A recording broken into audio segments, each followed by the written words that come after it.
Welcome to Outbound Labs by Predictable Revenue, where we share the results of our prospecting experiments, what we learned along the way, and what it means for your team.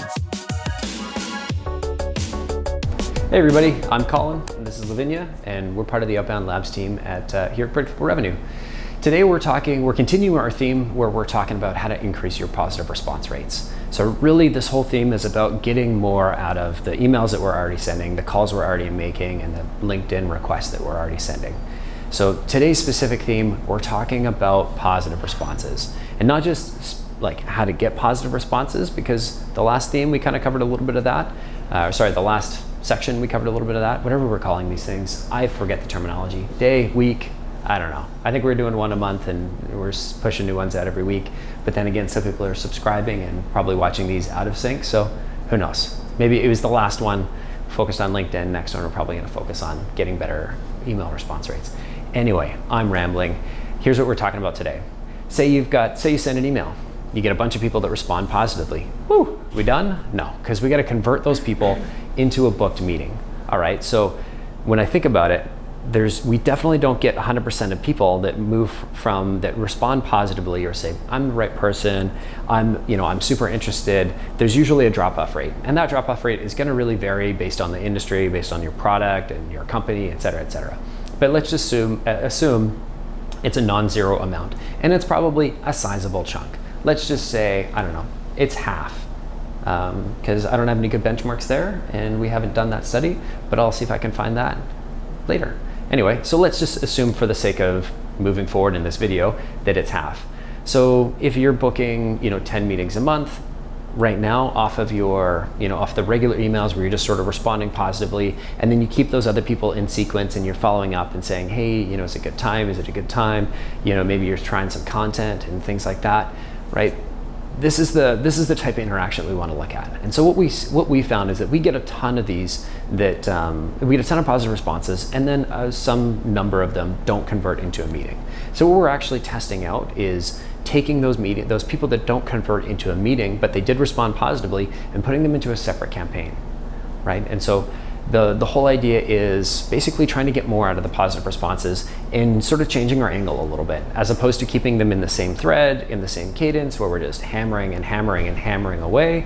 We're going to take them to the side and do something different, and Lavinia is going to tell you about what we did differently. I'm expecting huge results out of this one, no pressure or anything, because the people already responded positively, right? They said they wanted to meet with us, they just haven't. I bet you they're busy. Right, so you better. I'm really hoping we're booking like 100% of the people that said they're interested but didn't convert. So how did we do, Lavinia? So rather than just sending those who've replied positively with bumper and follow-up after follow-up, we decided to try and get back to them in a slightly different way. So we held off of all the follow-ups, and we decided to add them into a new positive follow-up campaign. So when I'm talking about positives, I'm talking about the people who asked to book a meeting, never responded to the invite, didn't show up. The most annoying people of all, because they showed interest, but they just haven't got on a call. People who have asked for more information, are the right person, and are looking to find out more, again, haven't got on the call though.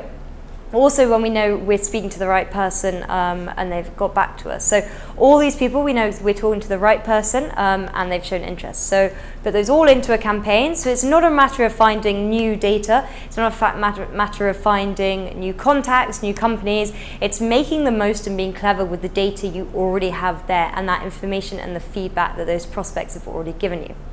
So we did this, and we took all of the positive responses that hadn't converted to meetings from the last 12 months, and we created a new email campaign. And this email campaign had super straightforward messaging.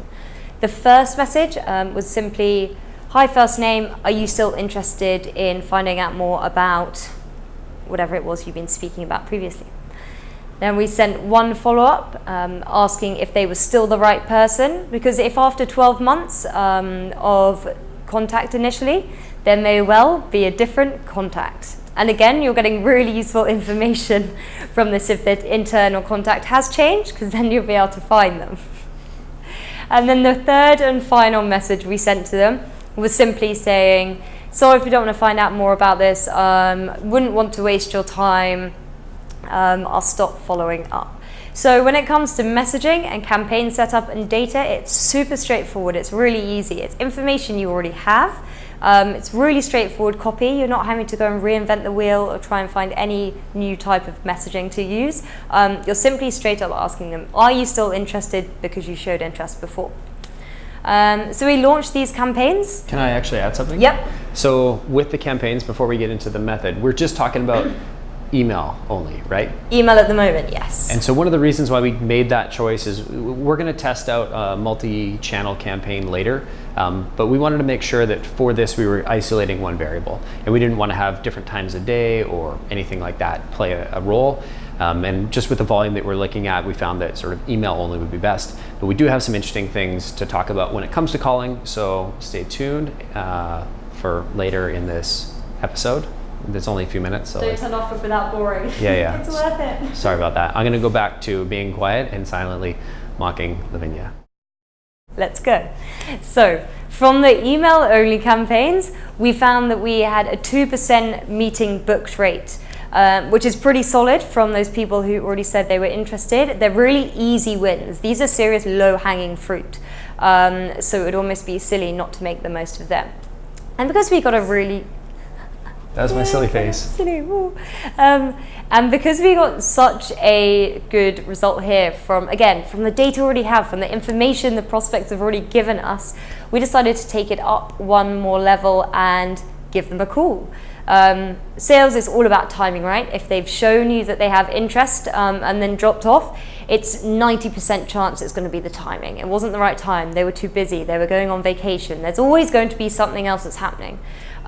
So pick up the phone is what we tried next, and just ask them, are you still interested in booking a call?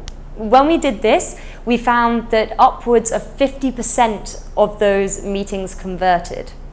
So that was really outstanding. It went from 2% email to up to 50% in some cases via call. So this again is a really great example how you can make the most of the data you have, use that multi-channel approach and really convert those meetings. You know their prospects, you know the people you want to talk to. Don't let them slide away if they don't book that first time. Keep making the most of it and be creative with that data. It's really interesting, and it actually dovetails really nicely into our next episode, where we're talking about the number of follow-ups you should have in your original first sequence, cadence, whatever you want to call it. So stay tuned. That one's coming out next week. I think we all agree that I don't know when these are coming out. It'll be the next one. Totally. But if you want to find out more about that one, find out what we did, the best way you can do that is click the subscribe button here and the bell notification there or there. I don't know where, but it's somewhere down here. And if you want to find out, if you want to get notified when that episode comes out, click the button, click the little bell, so it'll pop up in your feed. And we'll see you next week. Bye for now.